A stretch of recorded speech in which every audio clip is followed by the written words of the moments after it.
the Court of Appeal came to a conclusion that release him, drop the charges against him. And the federal government proceeded to the Supreme Court. And since 1963, when we became a republic, Supreme Court is the highest court in the land. Before then, you could further appeal to the Judicial Committee of the Privy Council of the UK. And Supreme Court looked at the appeal and said, fine, even though the federal government recklessly brought Nnamdi Kanu to Nigeria from Kenya, that is a different aspect entirely. That is under a civil purview, fundamental human rights and diplomatic issues. But now there are charges, criminal charges, bordering on terrorism and treasonable felony against Nnamdi Kanu. And the Supreme Court said, proceed with that trial. And that is why the trial started again. All right. So ahead of November 4th, when Nnamdi Kanu will once again appear in Federal High Court in Abuja for his court hearing to continue, some lawyers has been trying to predict what could probably happen that day. But of course, you know that what will happen that day will be in two ways. If Nnamdi Kanu will present a lawyer to represent him, or will still stand to, represent himself. Whichever way it goes, of course, Nnamdi Kanu has the right to call a lawyer to speak on his behalf, to defend him, as they said. Of course, Nnamdi Kanu also has the right to defend himself. So the outcome of that day will, be on what happens, or should I say, the move that Nnamdi Kanu makes. That will determine what will happen and what would the Chief Justice will say, and so on and so forth. So please, I want to beg you to spend a little time and listen to this lawyer. He spoke extensively about this case of Nnamdi Kanu. But one place that he said something that I don't really like. I don't like that feeling of mixing truth with sentiment. He talked about the protest that happened, and of course the protest that people are still planning to do. Of course, you know that this Free Nnamdi Kanu protest that they just finished, that they are planning another one. I hope you know. That is why you have to subscribe to this channel, because they are planning another one. I will drop the date here. Maybe in one of my next videos, I'll drop the date, the new date that has been set. So please, I want you to do well to, subscribe to this channel. So this man was talking about the protest, and then he was trying to mix truth with emotions, or should I say sentiment, that the government is trying to prevent people destroying lives and properties. And I was like, excuse me, so there is nothing called a peaceful protest in Nigeria again? Is that what he's telling me? Of course, that last Free Nnamdi Kanu protest was a peaceful one. Nobody destroyed anything. Nobody came out with, a gun or with anything violent. People came out to protest with only placards, Free Nnamdi Kanu now. So it is a peaceful one to say. Anyway, I will allow you to listen to what he said, and then do well to drop your comment in the comment section, all right? What to think about this. As I said, prepare, because a new date is about to go down. Watch this, please. Like in the case of Kanu, right now, Kanu is still presumed innocent, despite all the allegations against him, until that matter is brought to a conclusion. So it may not be tidy in terms of official communication to label some as criminals, but perhaps in this sphere of the world, maybe it's a sphere was consumed by anger and emotion, and he spoke out of order. He could have made reference directly to the activities, criminal activities, to prevent criminal activities. Because if you look at Section 14, subsection 2 of the Nigerian Constitution 1999 as amended, it says clearly that the security and the welfare of the citizens shall be the primary purpose of government. So under that purview, you are expected to, maintain peace. Well, I won't put the burden on you. I will invite Mr. Juma himself. He's media friendly. If you call him, he will come. Yes. He will answer for himself why he used those words directly. I don't know what was going on, but let's because they are linked. The protest that led Shore to prison, or to prison, the custody of the police, was in Nnamdi Kanu's case, which we're going to come to in just if you give me some few moments. Let's talk about this issue. There's something disturbing and very concerning. and it's not unique to this administration. I think it happened literally every successive administration, but it feels like it's getting worse by the day. The government comes to claim that, oh, people are free to do whatever it is, but as soon as people want to convert for any reason, there's always an intelligence that comes out of possible disruption. Not allowing people to ventilate their thoughts. Are we playing with fire here, or the government has information that we do not have? Is that a fair assessment of the situation? Because why I'm asking this is to the effect that you don't need anybody's permission to protest. The best is maybe notification, maybe because of the uniqueness of the situation. But sometimes it feels like, it looks like you need some kind of permission. And when we've seen pro-government people protesting, there is no issue. There's no security intelligence. As soon as anti-government are protesting, there's intelligence and all sorts. What do you make of it? You know, it's peculiar to us here, and it's the apprehension that gets attached to it, particularly from the side of the government, that feel often threatened. Because, like you said, protest is a fundamental human right. What is protest? I'm not satisfied with this. Please, I'm drawing attention to it. But again, going to precedents. Sometimes when such protests are going on, some take advantage to loot, to destroy public property and things like that. So on the side of government, it is needful that you protect such extended expression of the protest. For instance, I doubt if Lagos has fully recovered from the NSAS protests when some buses were burnt, you know, bus stops and terminals and things like that. People were killed. Exactly, and people yeah, so there were casualties on both sides. Right. So on the scale of that, it's good for the government to try and manage the situation. But you are also right. You cannot prevent people from ventilating. In fact, making reference to the last protest led by Showore, the Inspector General of Police went to court by delegation to get an injunction against an order against Showore from protesting. But the judge said, no, you cannot get this by ex parte approach. Put the other party on notice. And interestingly, the adjourned date came after the protest. And when the protest started, the argument was that they were going to restricted areas. So there are several tactics involved. And the general perception is that you have prevented people from protesting because tear gas canisters were, you know, shot and things like that. So there is still this perceived adversarial relationship between government agencies and the citizens, because the ideal situation is that the police should monitor the protest and ensure it is well carried out while preventing destruction and introduction of criminal activities. But and that is why the police will say, oh, we are your friends. But the citizens have not perceived it in that light. And I think that is an aspect we still need to manage. And in public relations, you talk about perception. The perception of the citizens is that the police is not even on the side of the people, but on the side of the government, you see. And there is a need to listen. You know, Ambassador Keshi was responding to the issue in Madagascar, that you need to listen to the silence and the voices of the people. Because if you go to Madagascar, there were genuine concerns from the citizens, but because of the approach of the government, it went haywire. So there is still that need to lay a solid foundation for collaborative relationship, because we are all talking about national development, and there are issues of concern that we give back to equity, to justice in the country.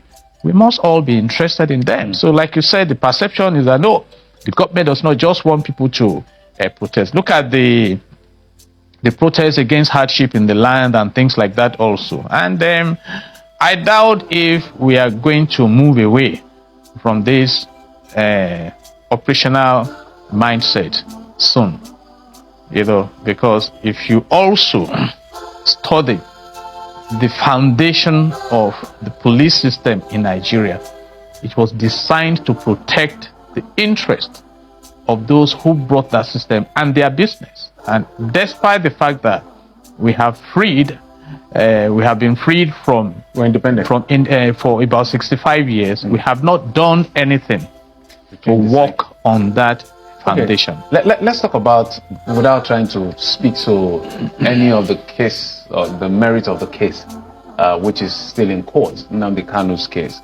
But make of, just peripherally, let's look at what has been happening in the past few days. First, we woke up to find out that whether he sacked them or whatever happened, it says there's no longer legal representation. And he says he's going to defend himself, pro se. As a pro se litigant in this case. Well, he said he should be given time to study the case file. He got his case file, and then the day he was supposed to open defense, he said, look, I've read the case file, there's no valid charge against me, so dismiss it. What does the law say about this situation? I even know that the judge advised him to seek legal expertise and counsel before he puts down anything in the written address. Thank you very much. In the criminal justice ecosystem, there are three strong factors. You talk about thorough investigation, you talk about diligent prosecution before a committed judiciary. And how are these playing out now? Let me start from the aspect that has been of concern to quite a number of stakeholders. That, the Court of Appeal came to a conclusion that release him, drop the charges against him. And the federal government proceeded to the Supreme Court. And since 1963, when we became a republic, Supreme Court is the highest court in the land. Before then, you could further appeal to the Judicial Committee of the Privy Council of the UK. And Supreme Court looked at the appeal and said, fine, even though the federal government recklessly brought Nnamdi Kanu to Nigeria from Kenya, that is a different aspect entirely. That is under a civil purview, fundamental human rights and diplomatic issues. But now there are charges, criminal charges, bordering on terrorism and treasonable felony against Nnamdi Kanu. And the Supreme Court said, proceed with that trial. And that is why the trial started again. And now, when you are arraigned and you are confronted with the charges, you have either of two options: to plead guilty, which fast tracks the whole process, or to claim that you are not guilty. So he pleaded not guilty. So he subscribed to prosecution. And to summarize, the prosecution came to their own conclusion after calling 5 witnesses that there is a case to answer here. And when you come to that point, there is also another option. Nnamdi Kanu's legal team now submitted a no case to answer address to the court, which the court did not allow. The court said, no, we cannot allow this because you have a case to answer. Now, you have 6 days from the 23rd of October to open your defense, you see. And that is why, if you notice, I think it was on the 20th that the protest came up and everything. But the judiciary is not subject to protest. You know what I mean? Mm-hmm. It's a different procedure entirely. So the protest may be perceived as being sensational. So right now, what the court is saying is that defend yourself. And as at that time, he had a team of legal experts, including the former Attorney General of the Federation, Senior Advocate of Nigeria, Agabi. But shockingly, he came to court and sacked all his lawyers, and that he should be given his file, that he was ready to defend himself. And when he collected the file and studied it, He came back to court. In fact, before then, he requested that he was calling some witnesses, top profile, including Wike, Governor Sanwo-Olu, a former Attorney General, Malami, and all of them. And coming back to court again, he changed his mind and said there is no extant law on which to even try him, that what the prosecution has done has just wasted efforts, that the judge should release him on bail. And the judge advised him that, Mr. Man, it's not a civil matter. Consult legal experts. And there is no law that says you cannot defend yourself. But this is an intricate matter. And that is why the Honorable Justice has said, okay, we are giving you between 4th and 6th of November to come up. If you still claim that there is no case against you, submit your written address to the court, because we are wrapping up this case. But he must be seen to have been given what is called fair hearing, which the court is trying to do, because the senior silk, Awomolo, was disturbed that this honorable court gave Nnamdi Kanu 6 days. Why going for adjournment again? I think all these are just to at least ensure, and the honorable justice said it himself, that even if not to man, he's accountable to God. So where we are now is that there are several dramas, and even some stakeholders, some colleagues have wondered that, hey, what is going on? Just without trying to cut your trail of thoughts, what is the way he's going about it? Are you worried? And this is just a client so sacking his lawyers as the law allows him. Is he making a mistake? We cannot claim that he's making a mistake. I think he knows what he's doing, and I will explain that. Even at a point, he said through his counsels that he was sick and that the ailment was life-threatening. They should be released to go to the hospital. But the court constituted a team of medical doctors through the Nigerian Medical Association that submitted a report to the court that he is fit to stand trial. So there had been several, and you recall that at a time, he even confronted Honorable Justice Betanyako in court that she had no ground to try him, and asked her to recuse herself, and the Honorable Justice recused herself. So there was a time he told his lawyer to keep quiet and things like that. I think what is going on can best be explained by me by taking it to marketing. When a product hits the market and succeeds with that entrance, it starts climbing and climbing until it gets to saturation, and that's when you need to bring in a promo. Otherwise, it goes into a plateau and begins to struggle. I think this team of Nnamdi Kanu's advocacy is off. If you have noticed, even the many people following him to court when it all started, those ones are gone now. And in the international environment, Simon Ekpa, who also was charged with similar allegations in Finland, has been convicted to 6 years imprisonment. And many are telling Nigeria that, come, do you have a justice system? So there are several issues involved. And now some are saying, let's have a political resolution. The question some of us are asking from the public relations angle is that the president, even though he's empowered by Section 5 of the Nigerian Constitution 1999 as amended to exercise executive power over the country, he does not control the judiciary, administratively. Though he has the prerogative through the Attorney General of the Federation to say we are withdrawing the charges against Nnamdi Kanu, he should be released.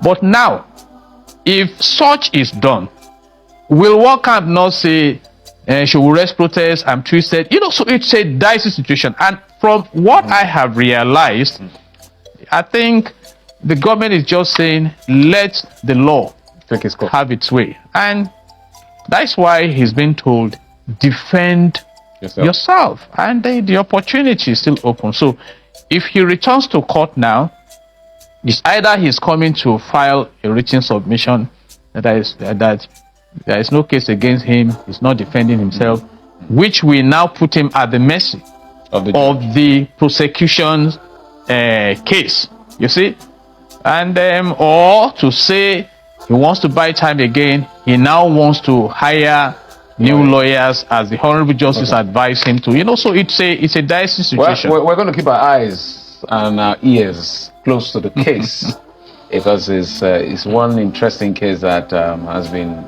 dragged absolutely for many for a long time. But almost thank you so much, Jide Ologun, legal practitioner, for your very intelligent insight into this subject matter. You're welcome. Never be tried in any court of law in Nigeria. Say it again. That's what the law says. Say it again. Anybody standing in trial or coming to try me is a terrorist. That's what their law says. As simple as that. Not me. As simple as that. Section 2, subsection 3F of Terrorism Prevention and Prohibition Act. That's what it says. Any court considered to try me is committing an act of terrorism. Yes. Very clear. You cannot violate a treaty that Nigeria entered into and then come to try that very person is not done anywhere in the world. So you must be aware of that. Yeah. So that is why there is all these ridiculous delays. That is what Supreme Court said. I did not jump bail. My home was invaded. They came to kill me and I survived. They came to Kenya to kidnap me, brought me back to this country and seeking to try me, which the law says cannot happen. You cannot violate a treaty that Nigeria entered into and then hope to stand on that illegality to conduct a trial is not done anywhere in the world. I will have in my case. Nnamdi Kanu, Chineke nyere gị mmeri ijiri gaa ije Biafra mana Eke mana Orie onye bi imegbu gị Chineke adịghị kwesịrị mmegbu gị. Ọ ga-adịkwa nne gị mma n'ezinụlọ gị ma ụmụ gị ma ikwu gị ma ibe gị ma anyị na ndị kụwa ọfọ ọ ga-adịrị unu mma gaa lụọ n'obodo Awụsa gaworo onwe anyị agaworo onwe anyị ogologo ndụ gị na ahụ isi ike aba ego nkịtị nwunye na ọha gwa adịgo okwu inyere m right merie inye m ka ị lọrọ ije abeele m akwa akụrụ gị ga n'udo lọ ị ga-emeri emeriele ịlọla ọ dịrị gị mma ma na Eke ma na Orie aba ego nkịtị gba adịgị otu onyinye gwa gị Chineke metụ onye na n'otu n'aha Jizọs metụ onye na n'otu n'aha Jizọs ekpere bụ ọgwụ anyị gwara agwọ n'ime Jizọs ye se ekpere bụ ọgwụ anyị gwara agwọ